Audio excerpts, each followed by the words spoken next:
ప్రేమించినవాడు దక్కనందువల్ల తన మీద పగ తీర్చుకోవడం కోసం క్షుద్ర విద్యలు నేర్చుకుని ఇద్దరిని చంపేశావు కదా. ఊరి వాళ్ళందరూ కలిసి నీలో ఉన్న మంత్రశక్తిని చెట్టుకి మేకేసి కొట్టినప్పుడు నువ్వు నూతిలో దూకి చనిపోయావు. నువ్వు అతన్ని అంతగా ప్రేమించావా? నాకొకటి అర్థం కావడం లేదు. నిన్ను ప్రేమించడానికి, నన్ను ప్రేమించడానికి ఎవరూ లేకపోవడం వల్ల ప్రేమకు అర్థమే తెలియకుండా పోయింది. రేపు పౌర్ణమి, శుక్రవారం రెండూ ఒకేసారి వస్తున్నాయి. బావి దగ్గరకొచ్చి పూజ చేస్తాను. నా కోరికల్లో తీర్చాలి. తీరుస్తావు కదూ? యజమాని, నేను చెప్పినవన్నీ మర్చిపోకండి.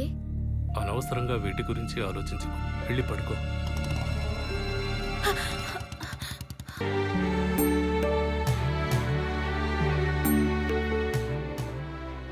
ఈ ఒక్క కొరతే ఊరు జనాలకి తక్కువగా అనిపిస్తోంది.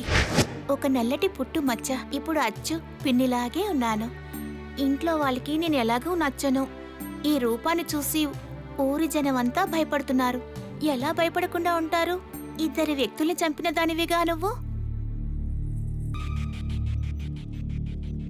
ఎవరి కోసం ఎదురు చూస్తున్నారు? ఎవరో పట్టణం నుంచి బయలుదేరొచ్చారు. ఈ ఊరిగా? ఆనంద్ కోసం వస్తున్నారంటే వాడి టైం బాగాలేదనుకుంటా. వచ్చేది ఎవరై ఉంటారు? స్వయం ప్రభ తను నా కోసం పుట్టింది.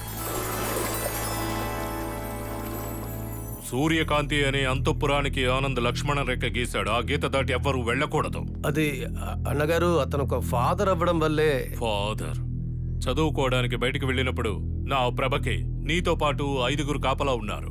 12 ఏళ్లుగా తను చేస్తున్న వ్రతం అమ్మవారి ఉత్సవంతో ముగుస్తుంది.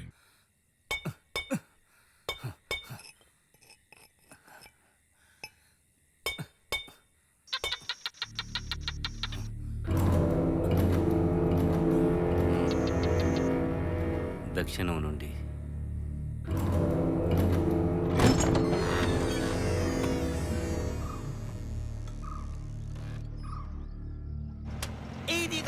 ఇట్టు చూడు. అదే అదే నాకు కావాలి. బాబు, ఇక్కడ దుర్గా గుడి ఎంత దూరంలో ఉంది? ఏంటి ఫాదర్, పండుగకి వచ్చారా? ఆ పక్కనేగా ఒక అంతఃపురం ఉండేది.